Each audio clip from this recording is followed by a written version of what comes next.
على سيدنا ونبينا وشفينا ومولانا محمد اللهم صل على سيدنا ونبينا وشفينا ومولانا محمد اللهم صل على سيدنا ونبينا وشفينا ومولانا محمد اللهم صل على سيدنا ونبينا وشفينا ومولانا محمد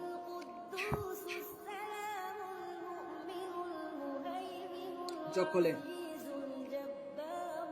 এখন আগে কি কি সমস্যা হচ্ছিল বলেন আজকে সব চেক দেব তো মাথা ব্যথা করেছিল বুকের ভিতরে ভারী ভারী লাগছিল এখন বর্তমান কি কি সমস্যা হচ্ছে না সব কিছু ঠিকই আছে এরকম হয়নি 2 দিনে ঝাড়া আল্লাহ তাআলার রহমতে এখন সুস্থর দিকে আছে হ্যাঁ কালকে একবার ফোন দিবেন তাহলে ইনশাআল্লাহ আর আশা করা যায় আর রোকায়া করতে হবে না এই 3 দিনে রোকায়া যেটা করছে আলহামদুলিল্লাহ সুস্থ হয়ে যাবে কোনো টেনশন নেই